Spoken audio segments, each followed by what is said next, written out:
Production के बारे में पढ़ा। उसके बाद हमने क्या किया, सॉलिड का क्लासिफिकेशन पढ़ा, किसके बेसिस पे कि उसके अंदर जो अट्रैक्शन फोर्सेस होते हैं वो कौन कौन से होते हैं, उस बेसिस पे अब तक हमने उसका क्लासिफिकेशन पढ़ा। या फिर उसके अंदर जो पार्टिकल्स होते हैं, अवयवी कण होते हैं, वो किस फॉर्म में होते हैं। जैसे उन्होंने पढ़ा था कि क्या होता है, आणविक ठोस होता है, मॉलिक्यूल और सॉलिड। उसके अंदर क्या था, जो अवयवी कण थे वो मॉलिक्यूल्स की फॉर्म में थे, जो पार्टिकल्स थे वो मॉलिक्यूल्स की फॉर्म में थे, और उसके अंदर 3 टाइप को के अंदर उसको आगे क्या किया गया था, डिवाइड किया गया था।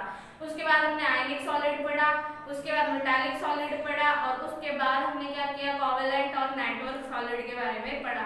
आज हम क्या करेंगे, नया क्लासिफिकेशन स्टार्ट कर रहे हैं on the basis of structure, यानी कि संरचना के आधार पर ठोसों का वर्गीकरण। इसको आगे 2 पार्ट्स में डिवाइड किया गया है। एक होते हैं क्रिस्टलाइन सॉलिड यानी क्रिस्टलीय ठोस, और दूसरे होते हैं नॉन क्रिस्टलाइन सॉलिड यानी कि अक्रिस्टलीय ठोस। बहुत इंपॉर्टेंट टॉपिक है, और इससे पहले मैंने बताया था कि इसके बुक के अंदर क्या किया गया है, 4th पेज पर एक टेबल दी गई है जिसके अंदर सारा क्लासिफिकेशन बताया हुआ है, उसके जो उसमें बॉन्ड प्रेजेंट है, जो अट्रैक्शन फोर्सेस लग रहे हैं, वो सारे के सारे उस टेबल के अंदर बताए हुए हैं। जितने भी एग्जांपल्स हैं वो सारे बताए हुए हैं, तो आपको अच्छे से याद करने हैं। बहुत ही ज्यादा इंपॉर्टेंट टेबल है वो, उस टेबल के एग्जांपल्स के ऊपर ही पेपर के अंदर क्वेश्चन पूछे जाते हैं, तो हमें एग्जांपल देख कर ये बताना होगा कि वो किस टाइप का सॉलिड है, तो हमें अच्छे से उसको क्या कर लेना है, याद कर लेना है। अब हम बात करते हैं हमारे क्लासिफिकेशन की। तो आज का जो हमारा क्लासिफिकेशन है on the basis of structure, यानी कि संरचना के आधार पर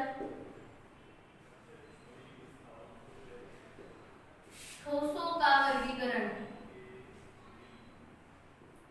तो अगर हम बात करें कि संरचना के आधार पर ठोसों को कितने पार्ट्स में डिवाइड किया गया है, तो 2 पार्ट्स में डिवाइड किया जाता है। एक तो क्या होता है, एक तो होता है क्रिस्टलीय ठोस, क्रिस्टलीय ठोस यानी कि क्या, क्रिस्टलाइन सॉलिड,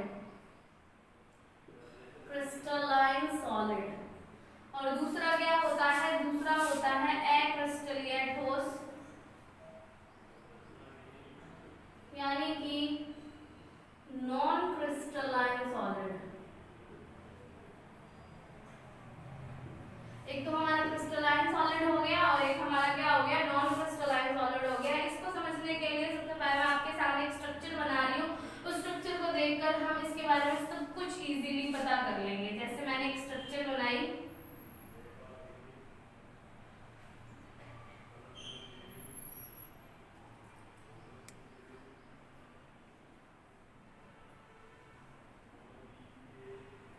ये जो है ये इसके पार्टिकल्स हैं, यानी कि इसके अंदर अवयव है। वो मॉलिक्यूल भी हो सकता है, अणु भी हो सकता है, परमाणु भी हो सकता है, आयन भी हो सकता है। तो हम क्या कर रहे हैं, यहाँ पर हमने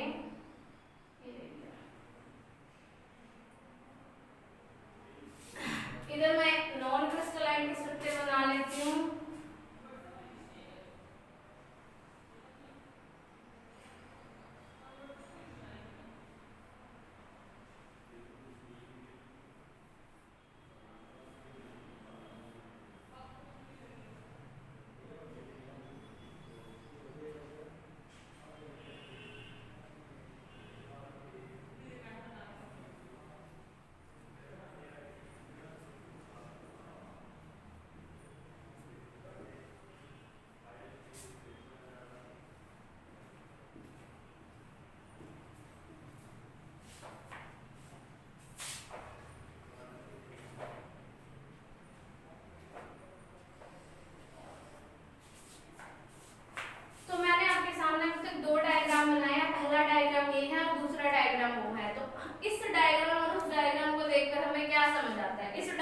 देखकर हमें समझ आता है कि इस सॉलिड की एक फिक्स स्ट्रक्चर है, इस सॉलिड की एक फिक्स ज्योमेट्री है, लेकिन उस सॉलिड की कोई भी फिक्स ज्योमेट्री या फिक्स स्ट्रक्चर नहीं है।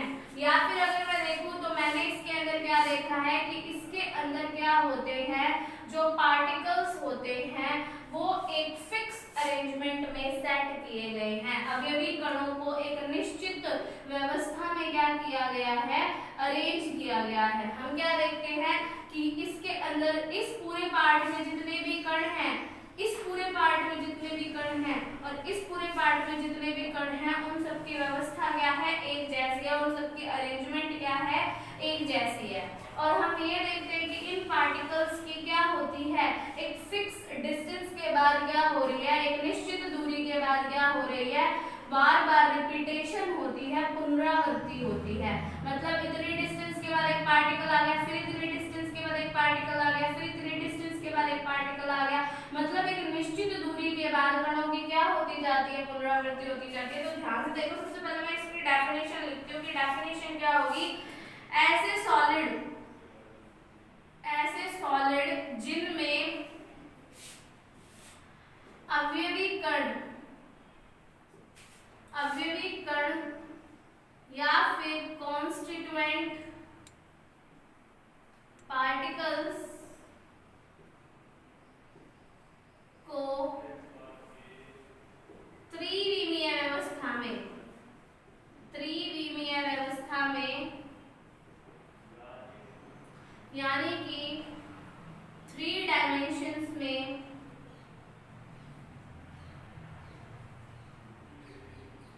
एक निश्चित व्यवस्था में, फिक्स्ड अरेंजमेंट में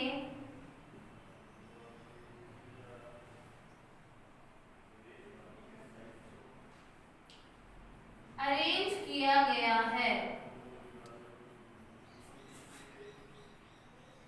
अरेंज किया जाता है। ये देखो क्या से, ऐसे सॉलिड जिनके अंदर किया जाता है क्या, अवयवी कणों को यानी कि कॉन्स्टिट्यूएंट पार्टिकल्स को त्रिविमीय व्यवस्था में यानी 3 डायमेंशंस के अंदर एक निश्चित व्यवस्था के अंदर व्यवस्थित किया जाता है। कुल मिलाकर अगर सिंपल सी लैंग्वेज में मैं बोलूं तो क्या होगा कि ऐसे सॉलिड जिसकी एक फिक्स स्ट्रक्चर होती है उन्हें क्रिस्टलीय सॉलिड यानी क्रिस्टलाइन सॉलिड बोला जाता है। जिनकी एक फिक्स स्ट्रक्चर होती है, एक फिक्स शेप होती है, वो क्रिस्टलाइन सॉलिड होते हैं। जिनकी कोई स्ट्रक्चर फिक्स नहीं होती, कोई शेप फिक्स नहीं होती, उन्हें क्या कहा जाता है, अक्रिस्टलीय ठोस यानी कि नॉन क्रिस्टलाइन सॉलिड कहा जाता है। जिनमें कणों को त्रिविमीय व्यवस्था के अंदर एक निश्चित व्यवस्था में व्यवस्थित किया जाता है, वो कौन से होते हैं, क्रिस्टलीय ठोस होते हैं, क्रिस्टलाइन सॉलिड होते हैं, या दो solids which are arranged in particular arrangement in 3 dimensions. ठीक है, उन्हें क्या बोला जाता है, क्रिस्टलाइन सॉलिड बोला जाता है। ये तो इसकी क्या होगी, साइंटिफिक डेफिनेशन हो गई। बट अगर मुझे इजी लैंग्वेज में इसकी डेफिनेशन बतानी पड़े तो जिनकी एक फिक्स स्ट्रक्चर या फिक्स शेप होती है उसे क्रिस्टलाइन सॉलिड कहा जाता है, और जिसकी कोई फिक्स स्ट्रक्चर या फिक्स शेप नहीं होती उसे क्या बोला जाता है, नॉन क्रिस्टलाइन सॉलिड बोला जाता है। जिसका एग्जांपल ले लो, लकड़ी हो गई, या फिर प्लास्टिक हो गया, या फिर कांच हो गया, रबड़ हो गया। इनकी कोई फिक्स शेप नहीं होती, तो इनकी फिक्स शेप नहीं होती तो ये क्या है, ये नॉन क्रिस्टलाइन सॉलिड है। लेकिन जिनकी एक फिक्स शेप है, फिक्स स्ट्रक्चर है, जैसे NaCl का क्रिस्टल, उसकी शेप फिक्स होती है, उसके अंदर एक पॉजिटिव आयन 6 नेगेटिव आयन से, या फिर एक नेगेटिव आयन 6 पॉजिटिव आयन से क्या होता है, घिरा हुआ होता है। अगर मैं NaCl की स्ट्रक्चर बनाऊं तो NaCl की एक बिल्कुल फिक्स स्ट्रक्चर होती है, तो हम क्या बोलेंगे, अगर मुझे सिंपल लैंग्वेज में, देखो ये तो बुक की लैंग्वेज है, अगर मुझे सिंपल लैंग्वेज में डेफिनेशन देनी पड़े तो मैं क्या लिखूंगी, अगर मुझे सिंपल लैंग्वेज में लिखना पड़े तो ऐसे सॉलिड्स जिनमें क्या होती है, या जिनकी एक फिक्स शेप या फिक्स स्ट्रक्चर होती है, जिनकी एक फिक्स शेप या एक फिक्स स्ट्रक्चर होती है, उन्हें क्या बोला जाता है, क्रिस्टलाइन सॉलिड बोला जाता है। और ऐसे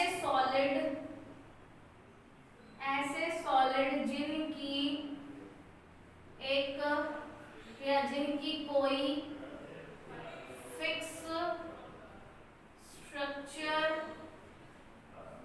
या फिक्स शेप नहीं होती उन्हें क्या बोला जाता है, उन्हें नॉन क्रिस्टलाइन सॉलिड बोला जाता है। अच्छा, अब एक चीज देखो, इसी के अंदर से डेफिनेशन के अंदर से सारा कुछ निकालेंगे कि इनकी फिक्स शेप होती है, यानी कि एक फिक्स स्ट्रक्चर होती है। क्यों इनमें फिक्स शेप या फिक्स स्ट्रक्चर इस वजह से होती है क्योंकि इनके जो कण हैं, इनके जो पार्टिकल्स हैं, उनकी अरेंजमेंट जो होती है वो फिक्स होती है, उनकी व्यवस्था क्या होती है, निश्चित होती है। देखो, कोई भी चीज फिक्स कब रहेगी, जब ये कण अपनी जगह पर फिक्स रहेंगे, ये पार्टिकल अपनी पोजीशन पे फिक्स रहेंगे, तो इनकी स्ट्रक्चर भी क्या बनी रहेगी, फिक्स बनी रहेगी। लेकिन अगर पार्टिकल्स की अरेंजमेंट ही फिक्स नहीं होगी तो स्ट्रक्चर भी फिक्स नहीं हो पाएगी। जैसे कि सॉलिड में हम क्या देखते हैं, सॉलिड में हम ये देखते हैं कि जो कण होते हैं वो क्या होते हैं, बहुत पास होते हैं। क्या ये मूव करते हैं, नहीं। तो जब ये मूव ही नहीं करते तो इनकी क्या है, इनकी अरेंजमेंट फिक्स है। जब ये मूव नहीं करेंगे तो इनकी अरेंजमेंट फिक्स है, तो अरेंजमेंट फिक्स है इसीलिए स्ट्रक्चर भी क्या है, फिक्स है। जबकि पानी में क्या होता है, पानी के अंदर जो पार्टिकल्स है वो क्या करते रहते हैं, मूव करते रहते हैं। पार्टिकल मूव करने की वजह से इनकी अरेंजमेंट फिक्स नहीं हो पाती, और जब इनकी अरेंजमेंट फिक्स नहीं होती तो इनकी स्ट्रक्चर भी बदलती रहती है। पानी को जब जग में डालते हैं तो वो जग की शेप ले लेता है, अगर उसको ग्लास में डालेंगे तो वो ग्लास की शेप ले लेता है। इसका रीजन क्या है, इसका रीजन ये है कि उसमें पार्टिकल की जो स्ट्रक्चर है, पार्टिकल की जो अरेंजमेंट है, व्यवस्था है उनकी, वो फिक्स नहीं है। वो मूव करते रहते हैं, मूव करने की वजह से उनकी अरेंजमेंट बदलती रहती है, और उनकी अरेंजमेंट बदलती रहती है इसलिए उनकी स्ट्रक्चर भी बदलती रहती है। ऐसे ही इसको देखें तो ये मूव नहीं करते, और जब ये मूव नहीं करते तो इनकी अरेंजमेंट वैसी की वैसी बनी रहती है, और इसीलिए इनकी स्ट्रक्चर भी वैसी की वैसी बनी रहेगी। क्लियर हुई बात? तो स्ट्रक्चर फिक्स होने का कारण क्या है, स्ट्रक्चर फिक्स होने का कारण है fix arrangement of particles. Fix arrangement of particle की, इनके अंदर पार्टिकल्स की अरेंजमेंट क्या है, फिक्स है। यानी कि कणों की क्या, कणों की निश्चित व्यवस्था, कि कणों की व्यवस्था निश्चित होने के कारण इनकी संरचना क्या होती है, निश्चित होती है। क्लियर हो गई बात? इसमें पार्टिकल की फिक्स अरेंजमेंट है। अगर मैं बात करूं इसकी, तो इसके अंदर पार्टिकल्स की कोई फिक्स अरेंजमेंट नहीं है। इसकी स्ट्रक्चर को देखो और इसकी स्ट्रक्चर को देखो, इसकी स्ट्रक्चर में जो पार्टिकल्स हैं वो एक फिक्स अरेंजमेंट में है। इसकी स्ट्रक्चर इससे मैच करती है, इसकी इससे मैच करती है, इसकी इससे मैच करती है, पर क्या इनमें कोई स्ट्रक्चर आपस में मैच कर रही है, नहीं, क्योंकि इनमें पार्टिकल की अरेंजमेंट फिक्स नहीं है, और पार्टिकल की अरेंजमेंट फिक्स होने की वजह से इनकी स्ट्रक्चर भी फिक्स नहीं है। तो दूसरी क्या लिखेंगे, यहाँ क्या लिखेंगे, फिक्स अरेंजमेंट ऑफ पार्टिकल्स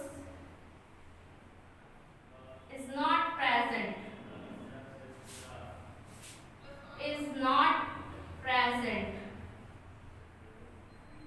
यानी कि कणों की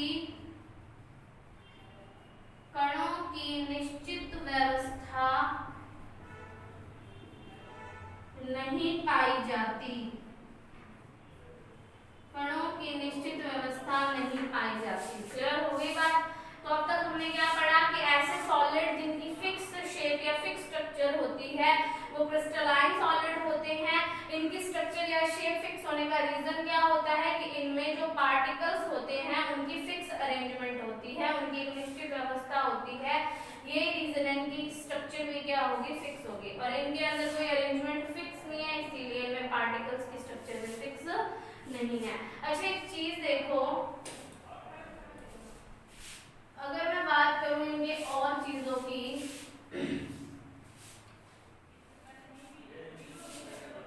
अब मुझे एक चीज देखो, हम क्या देखते हैं कि इनके अंदर जो पार्टिकल्स होते हैं वो क्या होते हैं, थोड़े थोड़े टाइम बाद, मतलब एक फिक्स रेंज के बाद रिपीट हो रहे हैं। इतनी दूरी के बाद ये वाला रिपीट हो गया, इतनी दूरी के बाद ये वाला रिपीट हो गया, इतनी डिस्टेंस पे ये रिपीट हो गया, इतनी डिस्टेंस पे ये हो गया, इतनी पे ये हो गया, इतनी पे ये हो गया। यानी कि मैं क्या लिख सकती हूँ, मैं ये लिख सकती हूँ कि इनमें एक निश्चित दूरी के बाद कणों की पुनरावृत्ति होती है। कणों की पुनरावृत्ति होती है। Particles are repeated after a short range of distance।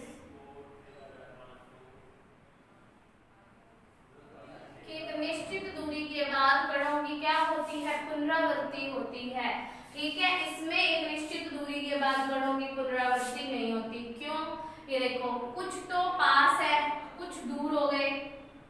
यहाँ पे क्या है, ये पास आ गया, यहाँ मान लो पास है लेकिन यहाँ दूर है, और इसके अलावा इनकी स्ट्रक्चर आपस में कुछ मैच कर रहे हैं, नहीं कर रहे। ठीक है, तो हम ये लिखेंगे, देखो ये दूरी छोटी है, ये वाली डिस्टेंस छोटी है, ये वाली बड़ी हो गई, ये वाली और बड़ी हो गई। तो इसका मतलब हम ये लिखेंगे कि इनमें एक निश्चित दूरी के बाद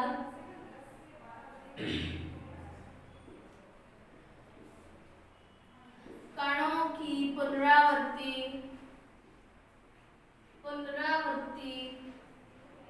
नहीं होती। Particles are not repeated after a short range of distance। Next अगर मैं बात करूं तो देखो क्या होगा हमारा नेक्स्ट पॉइंट। नेक्स्ट पॉइंट हमारा होगा, इसे लॉन्ग रेंज ऑर्डर अरेंजमेंट भी बोला जाता है। लॉन्ग रेंज ऑर्डर अरेंजमेंट भी बोला जाता है, यानी कि दीर्घ परासी व्यवस्था। क्या बोला जाता है इसको बोला जाता है दीर्घ परासी व्यवस्था।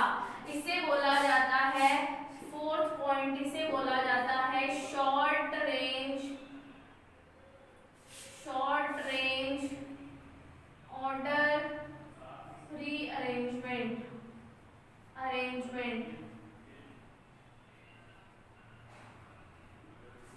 यानी कि लघु परासी व्यवस्था।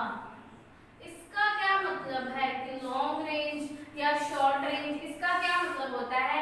इसका मतलब देखो, दीर्घ मतलब लंबा, लॉन्ग मतलब लंबा, कि लंबे दूरी तक, लंबी रेंज तक जो इनकी अरेंजमेंट है वो एक जैसी बनी हुई है। देखो यहाँ पार्टिकल जिस तरीके से अरेंज है, यहाँ पर भी पार्टिकल उसी तरीके से अरेंज है, यहाँ पर भी उसी तरीके से अरेंज है, यहाँ पर भी उसी तरीके से अरेंज है, यहाँ जैसे अरेंज है यहाँ पर भी ऐसे अरेंज है, और यहाँ पर भी ऐसे अरेंज है। तो कुल मिलाकर मैं ये बोल सकती हूँ, यहाँ पर जैसे अरेंज है यहाँ पर भी ऐसे ही अरेंज है।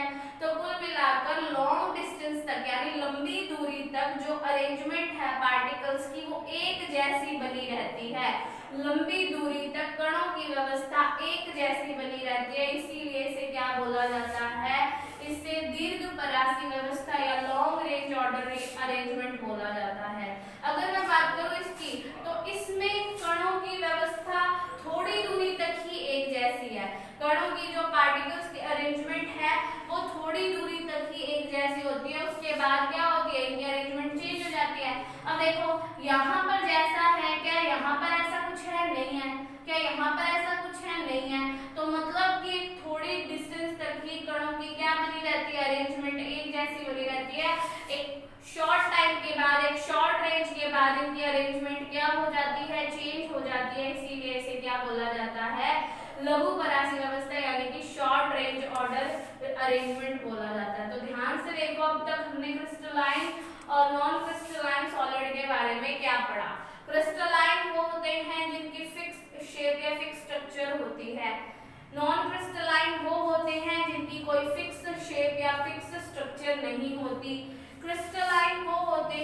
देखो स्ट्रक्चर या शेप फिक्स होने का रीजन मैंने बताया था कि इनमें पार्टिकल्स की अरेंजमेंट फिक्स है। पार्टिकल्स की अरेंजमेंट फिक्स होने की वजह से शेप फिक्स है। अगर पार्टिकल्स की अरेंजमेंट फिक्स होगी तो शेप फिक्स होगी, अगर पार्टिकल्स की अरेंजमेंट फिक्स नहीं होगी तो शेप फिक्स नहीं होगी। इसका रीजन मैंने तुम्हें अभी बताया था कि सॉलिड में क्या होता है, पार्टिकल की अरेंजमेंट फिक्स होती है। जैसे ये पेन है, इसके अंदर पार्टिकल जिस तरीके से अरेंज है वैसे रहेंगे, इनकी अरेंजमेंट चेंज नहीं होती। अरेंजमेंट चेंज नहीं होती तो स्ट्रक्चर चेंज नहीं होती। जबकि इस पानी को देखो ध्यान से, इसके अंदर पानी है, अगर ग्लास में है तो ग्लास की शेप में, अगर बाउल के अंदर होता बाउल की शेप में होता। उसका रीजन क्या है, उसका रीजन ये है कि इनमें पार्टिकल्स के बीच में क्या होता है, गैप होता है। इनमें जब पार्टिकल्स के बीच में गैप होगा तो वो मूव करेंगे, और वो मूव करेंगे तो अरेंजमेंट बदलेगी, और अरेंजमेंट बदल जाएगी तो शेप भी क्या हो जाएगी, बदल जाएगी। उसके बाद इसमें एक निश्चित दूरी के बाद क्या होती है, कणों की पुनरावृत्ति होती है, यानी एक फिक्स रेंज के बाद वापस पार्टिकल रिपीट होगा। एक फिक्स रेंज के बाद पार्टिकल रिपीट होता है, लेकिन इसमें एक फिक्स रेंज के बाद पार्टिकल रिपीट नहीं होता। हो सकता है पर हर बार हो ये जरूरी नहीं है। इसमें लॉन्ग रेंज तक पार्टिकल्स की अरेंजमेंट एक जैसी बनी रहती है, यानी कि लंबी दूरी तक कणों की व्यवस्था एक जैसी बनी रहती है। इसीलिए इसे दीर्घपरासी व्यवस्था या लॉन्ग रेंज ऑर्डर अरेंजमेंट बोला गया, जबकि इसको शॉर्ट रेंज ऑर्डर बोला गया। इसके अलावा देखो ये रियल सॉलिड होते हैं, ये क्या होते हैं, रियल सॉलिड होते हैं, जबकि ये रियल सॉलिड नहीं होते, ये स्यूडो सॉलिड होते हैं, या इन्हें सुपर कूल्ड लिक्विड भी बोला जाता है। उसके बारे में अभी हम पढ़ते हैं। देखो क्या होता है, ये इसके डिफरेंसेस थे, इनको अच्छे से नोट कर लेना, और इनके ऊपर इनके एग्जांपल्स भी हमें याद रखने हैं। इनके एग्जांपल्स याद रख लेना। क्रिस्टलाइन सॉलिड के एग्जांपल क्या होते हैं, NaCl का क्रिस्टल हो गया, उसकी एक फिक्स शेप है, वो हमारा क्रिस्टलाइन सॉलिड है।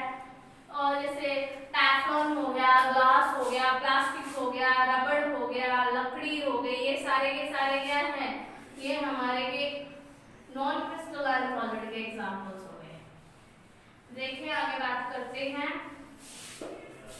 एक क्वेश्चन पूछा जाता है कि why non crystalline solids are super cooled liquid, यानी कि अक्रिस्टलीय ठोसों को अतिशीतित द्रव क्यों कहा जाता है। ध्यान से सुनना, क्वेश्चन है अक्रिस्टलीय ठोसों को,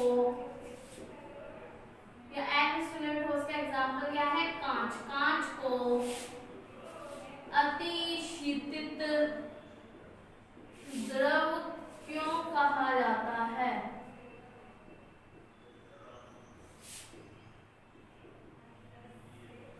Why non-crystalline solids are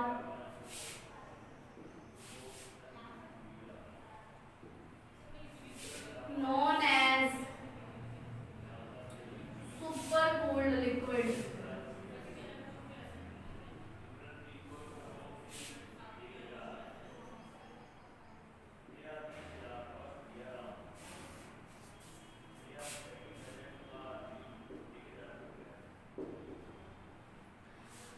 देखो इसका एक बेस्ट एग्जांपल अपने देख सकते हैं कि हमने देखा होगा कि जो बहुत पुरानी इमारतें होती हैं, बहुत ज़्यादा एंशिएंट बिल्डिंग्स होती हैं, उनके अंदर क्या होता है, जो ग्लास होते हैं, जो विंडो के ऊपर ग्लास होते हैं, या गेट वगैरह के ऊपर जो कांच के ग्लासेस लगे होते हैं, कांच लगे होते हैं, वो ऊपर से तो क्या होते हैं, पतले, और नीचे से क्या होते हैं, मोटे होते हैं। उनका जो ऊपर वाला एरिया होता है, जो अपर एंड है, वो तो क्या होगा, वो पतला होगा, और जो लोअर लैंड्स होते हैं, एंड होते हैं, लोअर एंड्स, वो क्या होते हैं, थिक होते हैं, मोटे होते हैं। तो ऐसा क्यों होता है, देखो जो कांच होता है, वो कांच क्या है, जो ग्लास है वो क्या है, वो एक नॉन क्रिस्टलाइन सॉलिड है। क्या है, एक नॉन क्रिस्टलाइन सॉलिड है। और इन सॉलिड में, कांच में एक क्या होती है, नेचर होती है कि कांच में जो पार्टिकल्स हैं वो मूव करते हैं। कांच में पार्टिकल्स क्या करते हैं, मूव करते हैं। कणों की क्या होती है, इसके अंदर गति होती है। हालांकि ये मूवमेंट इतनी धीरे होती है कि नॉर्मल इसको हम नहीं देख सकते। ये बहुत ही क्या है, बहुत ही धीरे धीरे होने वाला प्रोसेस है। इतना धीरे होने वाला प्रोसेस है कि इसको हम 1 दिन या 2 दिन के अंदर हम इसको ऑब्टेन नहीं कर सकते, मेजर नहीं कर सकते। तो देखो क्या होता है, हम लिखेंगे कि जो कांच होते हैं, जो ग्लासेस होते हैं, वो नॉन क्रिस्टलाइन सॉलिड होते हैं। और नॉन क्रिस्टलाइन सॉलिड की नेचर होती है कि उनमें पार्टिकल्स क्या करते हैं, मूव करते हैं, अर्थात इनके कणों में प्रवाह की क्षमता पाई जाती है। इनके कणों में प्रवाह की क्षमता पाई जाती है। और ये जो प्रवाह होता है वो बहुत ही क्या होता है, ये प्रवाह बहुत मंद गति से होता है, बहुत मंद गति से होता है। The particles have nature of moving, ठीक है, ये क्या करते हैं, मूव करने की कैपेसिटी रखते हैं। और ये मूवमेंट जो होती है वो बहुत ही ज्यादा एक स्लो प्रोसेस होता है, इसीलिए ये हमें इजीली दिखाई नहीं देता। लेकिन जब हम पुरानी बिल्डिंग्स देखते हैं या कोई भी क्या देखते हैं, 10 से 15 साल पुराना हमारा कोई भी ग्लास विंडो होगा, जब हम उसको देखेंगे तो हमें दिखाई देगा कि वो ऊपर से तो क्या होंगे, ऊपर के किनारे तो उनमें क्या होते हैं, अपर एंड उनमें थिन होते हैं, पतले होते हैं। ऊपर के किनारे इसमें पतले और नीचे के किनारे क्या होते हैं, नीचे के किनारे मोटे होते हैं। अपर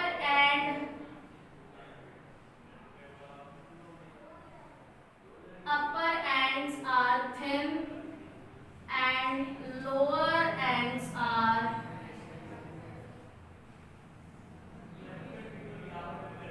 thick, ठीक है। इसका रीजन क्या है, देखो हमें पता है कि ग्रेविटेशनल फोर्स यानी कि गुरुत्वाकर्षण बल लगता है।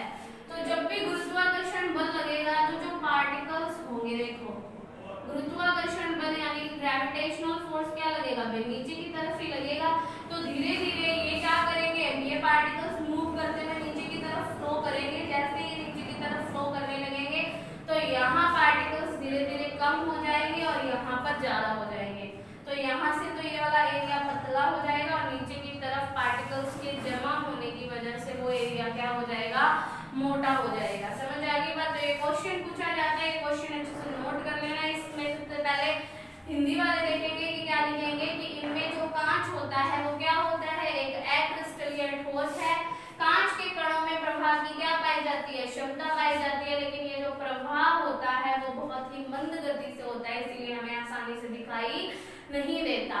फिर एग्जाम्पल बताओगे कि पुरानी जो इमारतें होती हैं उनमें कांच जो होते हैं वो ऊपर से तो क्या होते हैं, पतले और नीचे से क्या होते हैं, मोटे होते हैं। उसका रीजन यही है। इसके अलावा इंग्लिश मीडियम वाले क्या लिखेंगे, glass is a non crystalline solid. In this type of solids particle have the nature of movements. This movement is very slow process. This is the reason the glasses of windows या और ancient eras जो होते हैं उनके क्या होते हैं, जो कॉर्नर्स होते हैं, जो अपर एंड होते हैं वो क्या होते हैं, वो कम मोटे होते हैं, पतले होते हैं, थिन होते हैं। और जो नीचे के लोअर एंड्स होते हैं वो क्या होते हैं, वो ज्यादा थिक होते हैं। क्लियर हो गई बात। तो ये हमें अच्छे से लिख देना है। ये इसीलिए हमने बोला था कि ये क्या होते हैं, ये सुपर कूल्ड लिक्विड, या इसको एक और लिख सकते हैं हम क्या, इन्हें स्यूडो सॉलिड भी कहा जाता है, यानी आभासी ठोस। क्या कहा जाता है, आभासी ठोस या स्यूडो सॉलिड भी इन्हें बोला जाता है। दोनों ही लैंग्वेज में क्वेश्चन पूछा जा सकता है। क्लियर हो गई बात।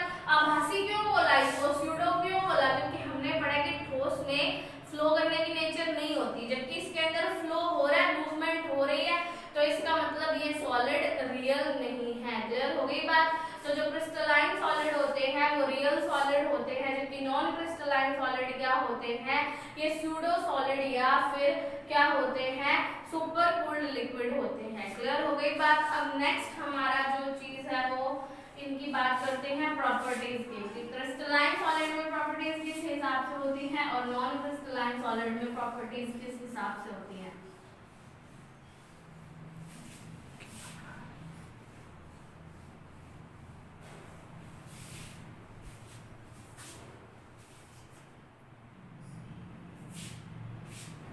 अब इनकी एक नेचर होती है, वो होती है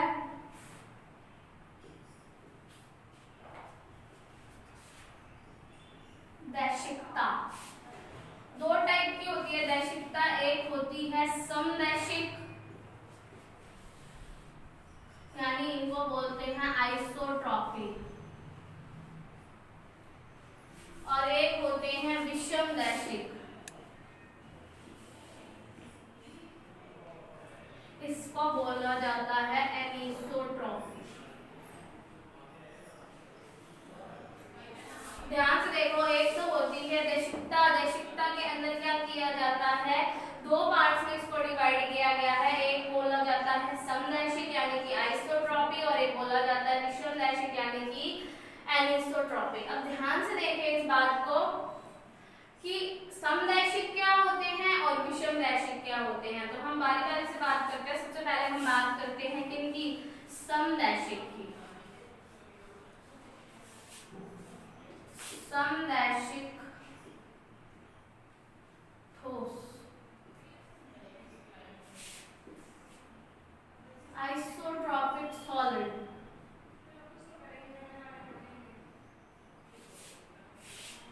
तो ऐसे ठोस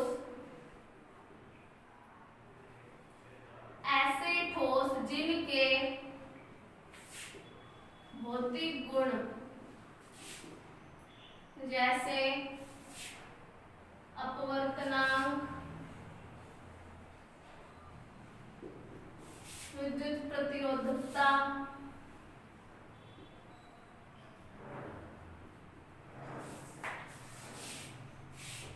यांत्रिक सामर्थ्यता,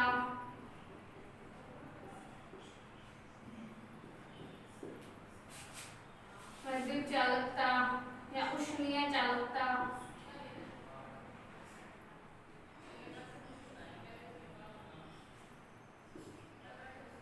भौतिक गुणों के मान मापन की प्रत्येक दिशा में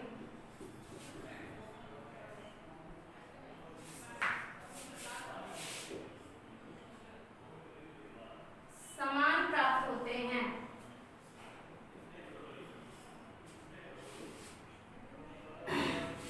ऐसे ठोस जिनके भौतिक गुणों जैसे अपवर्तनांक, विद्युत प्रतिरोधकता, यांत्रिक सामर्थ्यता और उष्मीय चालकता, ये भौतिक गुण है। या सीधा लिख लो कि ऐसे ठोस जिनके भौतिक गुणों के मान मापन की प्रत्येक दिशा में समान प्राप्त होंगे। देखो, सम मतलब समान और दैशिक मतलब दिशा, यानी कि हर डायरेक्शन में, हर दिशा में अगर फिजिकल प्रॉपर्टीज एक जैसी प्राप्त होती हैं, भौतिक गुणों के मान एक जैसे प्राप्त होते हैं, उन्हें तो क्या बोला जाता है। अगर मैं इंग्लिश में लिखूं, दो solids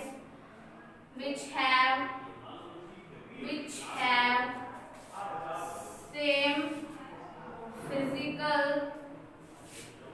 properties like refractive index,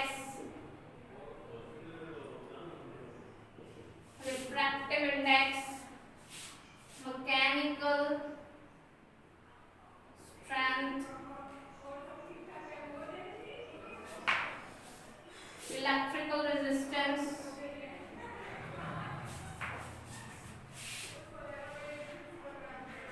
heat conductivity,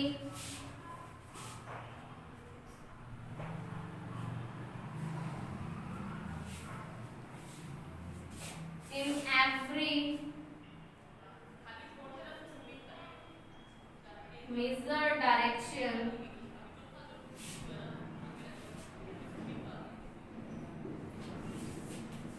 those solid which have same physical properties, कि इसकी सारी की सारी physical properties क्या आती हैं, सेम आती हैं। in every measured direction, कि जब प्रत्येक दिशा में इसको मापा बढ़ने पर हर दिशा के अंदर गुण क्या प्राप्त होते हैं, समान प्राप्त होते हैं, उन्हें क्या कहा जाता है, समदैशिक कहा जाता है। इन एवरी डायरेक्शन जब हम इसको क्या करेंगे, मेजर करेंगे, तो मेजर करने पर सेम फिजिकल प्रॉपर्टीज अगर ऑब्टेन होती है तो उन्हें क्या कहा जाता है, समदैशिक ठोस यानी कि आइसोट्रॉपिक सॉलिड कहा जाता है। ऐसे इसको जब मैं उल्टा कर दूंगी, विषमदैशिक क्या हो जाएंगे कि जिनमें फिजिकल प्रॉपर्टीज जो होती है वो हर डायरेक्शन में सेम ऑब्टेन नहीं होती। इसी को मैं चेंज कर देती हूँ, समदैशिक की जगह अब क्या मैं लिख रही हूँ, विषमदैशिक। क्या लिख रही हूँ अब मैं, विषमदैशिक लिख रही हूँ, विषमदैशिक ठोस,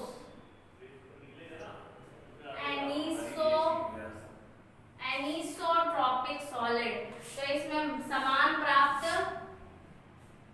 नहीं होते हैं, ठीक है। which do not